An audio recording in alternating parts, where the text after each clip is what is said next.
I'll be sitting in the evening calm, watching. So interestingly, that song was made by a man. I think his name was Otis. I might misremember him. I'm kind of new to this genre of music. It's the best music I've ever heard. It's almost, in fact, it is holy because what they're singing about is wholesome. And in a sense, all of these Israelites, these so-called black people back in the 70s, they were all singing about God. Most of them, at least. People like Frank Sinatra from the 60s, he was a literal satanic Illuminati puppet promoting evil. I listened to a few of his songs because I'm listening to these old, what they call, I think they call it oldies, old 70s and 80s music, 60s and 70s more so.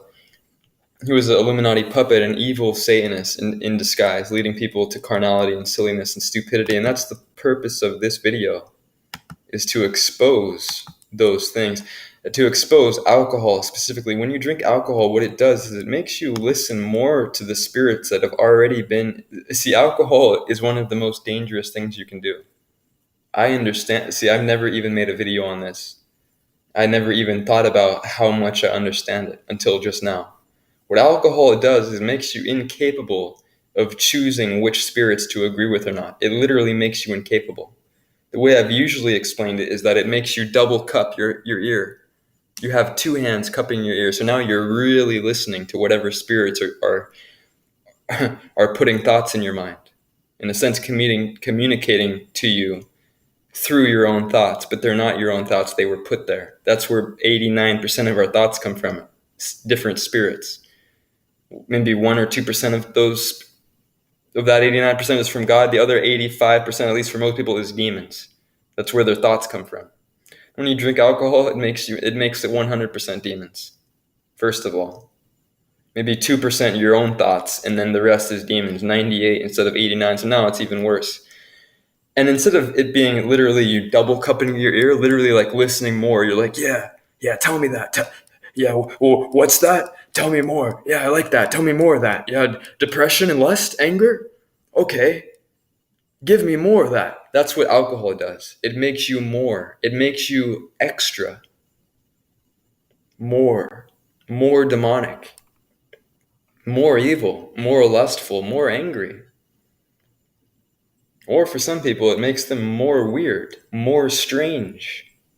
See, I look at it the way God does because I'm capable of doing that through my research and study. I understand things spiritually. Most people don't even know what that means, let alone what that is or looks like. My thoughts are like so far, I'm like a supercomputer, highly intelligent and intellectual. My thoughts are actually organized the way like a computer's file is.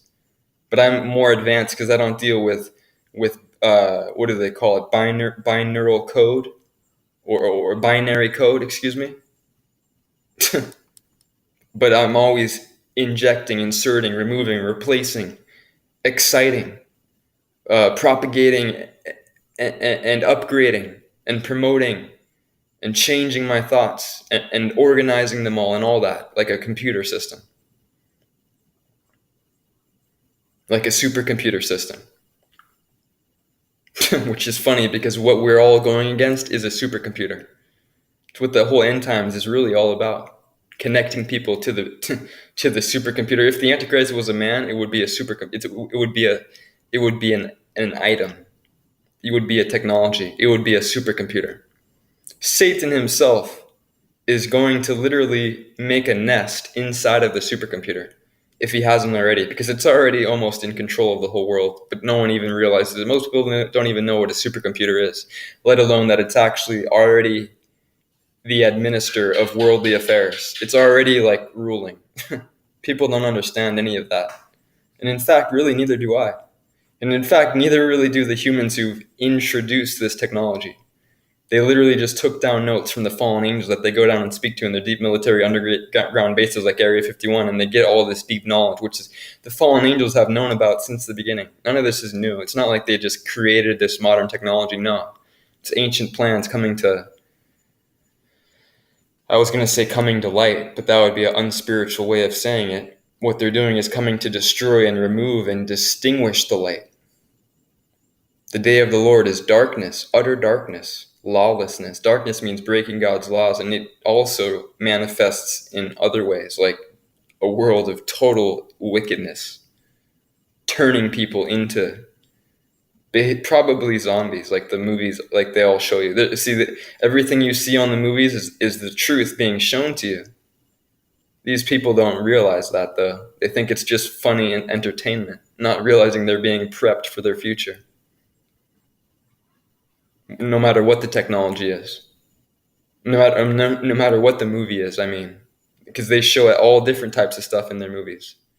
They show you how they dumb people down. They show you how dumb people are. They show you new technologies like artificial intelligence. They show you these weapons and all that. They show you like high technology that you think doesn't exist because all you're doing is playing with. It's like, see, most parents give their children iPhones to play with, even though they're only 3 years old. Literally, putting a weapon to destroy your children. But what you don't realize is that the Illuminati views you as their child. They're putting technology in your hands to destroy you like a weapon, and even turn you into a weapon, at least to influence the other people around you, to make them dumb like you are. That's what most people are. They're basically agents, like in the movie The Matrix. They're turned into, at least what they make the system more solid. They add solidarity to the system of destruction, because the more dumb people are, the more popular it will be to be dumb. Get it? But then there's another angle, which is the point of this video, which is where these people will actually weaponize through demonic spirits, which is what alcohol does. That's why they call it spirits. Alcohol is called spirits. When you go to the store, they sell you spirits. They even call it spirits. Literally, Google it if you don't believe me. If you haven't paid attention, you're literally drinking spirits. Not literally, that's what they call it. What you're doing is making yourself more vulnerable to spirits. Even my mom, I invited her for a few days. She took a couple drinks and became a freaking demon to distract me and be loud and get attention and all that. That's not her, it's demons.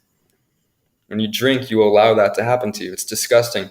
I think she said before I basically slammed the door and said, "Don't ever drink here again," in her face, and then shut everything and locked her out because it's a freaking demonic horde that has invaded, literally. I think she said, "I didn't drink that much, only a few sips." It's the few sips too much, because one sip is too much, because Christ wasn't actually drinking. That's a Roman deception. They didn't really change the doctrine of Christ. They just misrepresented him and added a few changes to the scriptures. Christ was the leader of the Essene sect. They didn't drink or eat meat. They were vegetarians, and they definitely did not drink alcohol or smoke marijuana. I don't know if that was even a thing back then. Now it's popular. Everyone's a sorcerer in God's eyes. Revelation 21 verse 8, the word sorcery means something that changes your mental state. So everyone today is a sorcerer, headed straight to hell. And then they drink alcohol. I used to drink alcohol. I was a sorcerer. And then when I realized it, I'm like, oh my gosh, I didn't know this was a sin. I'm not a sorcerer. I'm not cool with that. I'm done. See you. No more smoking for me. I made that choice. I didn't know how I was going to quit, because all I did was smoke. I enjoyed it very much. It gave me like a certain power, I felt, which is straight demonic. But it actually made me like more energized, even though marijuana is what they call a downer, which is also, there's no such thing as that. This is a spiritual thing. There's no such thing as a downer spirit or an upper spirit. And even when you look at drugs, something that blew my mind and helped me to quit drugs when I was a teenager, I was in a rich city, grew up there and all that, and all these people had cocaine and ecstasy and all that when we were teenagers. And I learned these drugs don't actually put a chemical in your brain. They release one that's already there. Because I looked at how these people were treasuring these different drugs as if it was like some gold or diamonds that they found somewhere, or even toiled after, like Christ's parable. The wise man gives up all he settles all his accounts and buys a field and spends the rest of his life digging for a precious treasure and jewel, and then he cherishes it for the rest of his life. It's talking about people like me who give up all the lies and deception and sin and evil, and then they seek after the truth, and then they treasure it and even teach it for the rest of their life, like me, like Christ. I'm like, these people are cherishing these drugs, even myself, I was one of them. I'm like, these drugs are a scam, because when you look at them, you think that they're like putting something in your body or your brain to make you feel good. But no, they're not. They're releasing what's already there. In a sense, they're basically sapping you of it, taking it out of you. That's just a physical, intelligent way to look at it. But spiritually, it's even deeper than that. Because these drugs are just the physical manifestation of a spiritual agreement with demons. There's even a demon for each drug. The demon of marijuana, the demon of that cocaine, the demon of smoking cigarettes. Those are all spirits that promote those activities. It's a whole nother video. But all these demons have something in common, whether it's the demon of lust or even depression or anger or anything or drinking alcohol. All those are spirits. And they all have something in common. You don't get to feel peaceful until you do their will. If you're in an active agreement with them, it's literally a contract where you're a slave until you satisfy them. And then you don't feel like a slave for about 4.5 seconds. And then you have to do it again a couple hours later. It's the trap that people are in. They don't understand any of it though. And they're not going to unless they seek, but it's almost too late. You should have been seeking this. See, the past decade, this deep truth has been like easy to find on platforms like YouTube and the whole internet itself. Truth seekers have had their voice being, even like you can order, like I have like a library of ancient scriptures in my old, and all this is hard to find. And it's easy to find now, get it? You understand? Do you get it? It's so easy to learn the truth, but people still aren't seeking for it. So that's basically all I had to say for this video. The last thing I'll say is don't take the mark of the beast. Here's an example of it. This is what it is. CRISPR gene modification to change you, as well as nanotechnology to connect you to the artificial intelligence beast system through Neuralink, which is a technology that they don't understand. They're like, wow, this is deep. They're signing up to take it. Let's watch them. And then they're like, wow. And someone literally dies and they're like, wait, cut the tape. Don't let the other sheeple, Satanist goats, don't let them see this, that people are dropping like flies. Promote it. It's good for you. People are literally dying. You know what that means? They're dying and going to the bad place of habitations for the unrighteous. Having taken the mark of the beast, even though it didn't really have the ability to turn them more evil. Because that's really what the technology is all about, to make you more carnal, less spiritual and intellectual minded, and even to see the meaning of life and things like that, human type things, to make you more like an animal. Even an evil animal, even a crab or a pork or shrimp or lobster, some dirty thing. And then to change your DNA and make you even more evil, and then connect you to artificial intelligence, and then even turn off your VMAT2 gene, and then be able to edit you in real time as if you were like a program that they control. That's what CRISPR is. It's this thing where you can edit someone's or some thing's DNA. That's why they've been practicing on animals and plants for 30 or 40 years. And now they're ready to do it on you, get it? So that's what they were doing in the background while you were playing with these silly little cell phones like you were a baby in a stroller. You're like, oh, the new cell phone, it's coming out. All they did was like change one little thing, and you think it's like some great leap for mankind, like you believe they walked on the moon. All they're doing is Hawaii or Arizona, the mountains, the volcano, and you think it's all deep and all that. You're deceived and destroyed for lack of knowledge. The Bible even tells you that. These people drinking alcohol, going straight to hell, turning into demons, where there's no different, where they just do the will because they're like double cup listening with their ears, two hands making it so they can hear better, just like this. Yeah. Tell me, I should be distract him on his and just be loud or be angry or lustful for most people, or I should do drugs. These are the thoughts they get from demons, especially when they drink alcohol. I used to do both marijuana, and I'll end the video with this. This is what marijuana does spiritually. This helped me to quit. It blew my mind because my eyes were opened. Marijuana makes you think you're hearing God, and then alcohol makes you listen more to whatever it is you're listening to. So they work very bad together. Marijuana makes you think you're hearing God because it artificially opens your third eye. If that's actually an organ or not, it doesn't really matter. What it does, it makes you feel more spiritual. You can see the abstract meaning behind things, even life itself. You feel all deep. You feel like you're hearing God. But all you're hearing is your own spirit. You're just becoming, your VMAT2 gene is firing more in an artificial way, which makes you fake and actually inhibits you. Just like inhibiting your VMAT2 gene, you think you're utilizing it, but it's really like a fake utilization, which might even just as well be an inhibitation, if that's a word. You're being inhibited.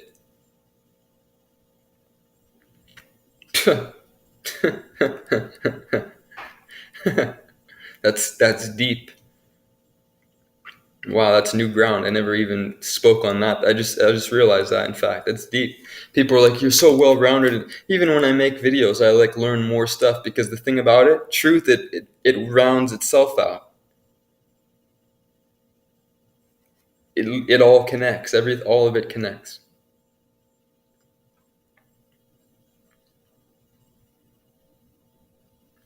And you know what else?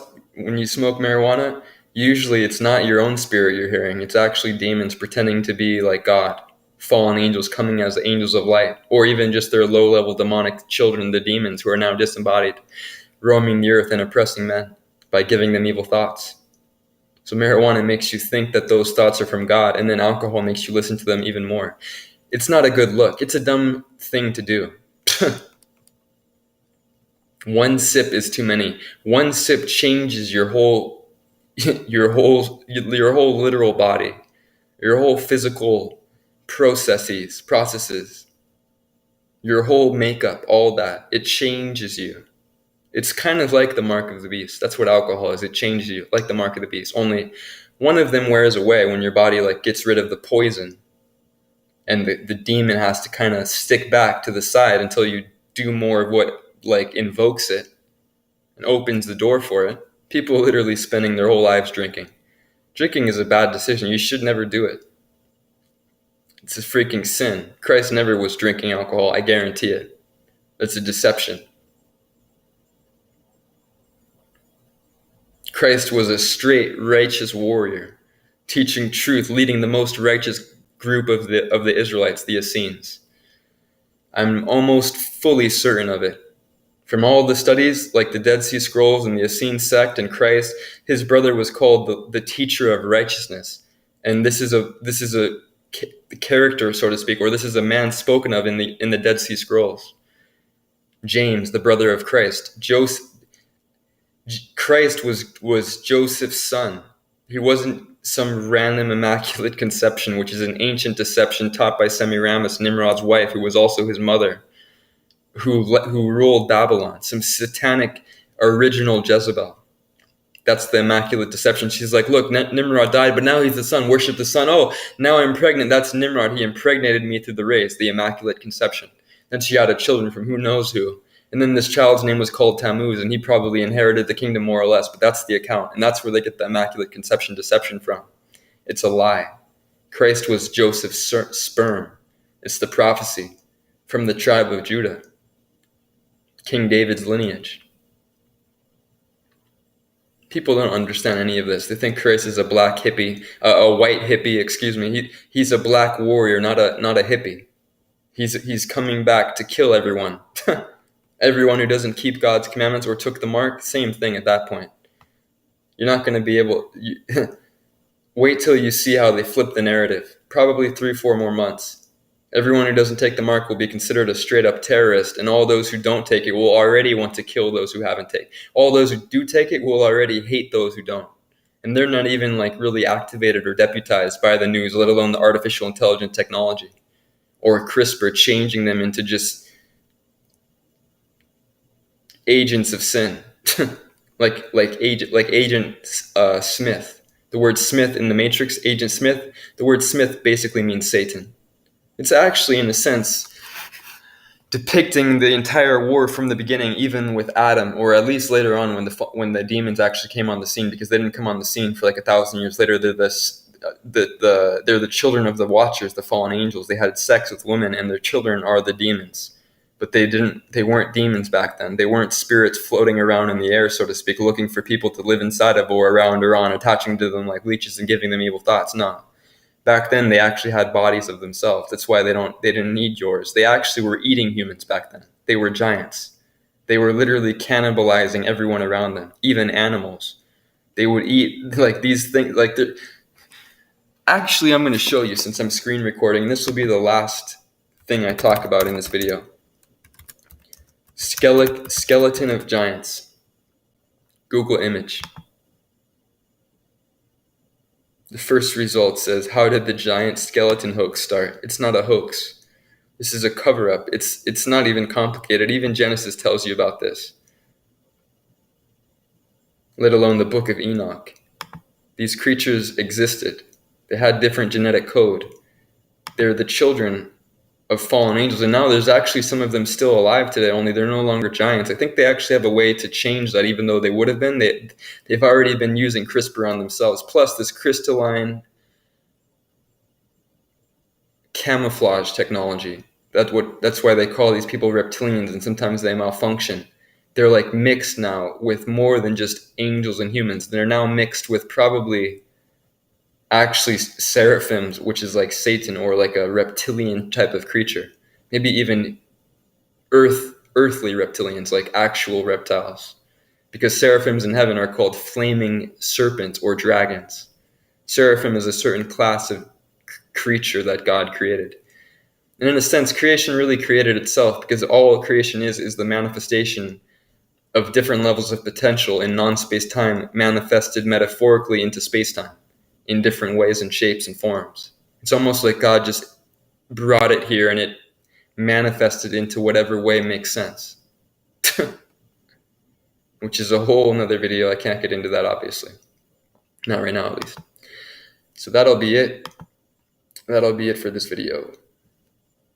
Email me for the PDF if you're smart. It's finally finished. Shalom.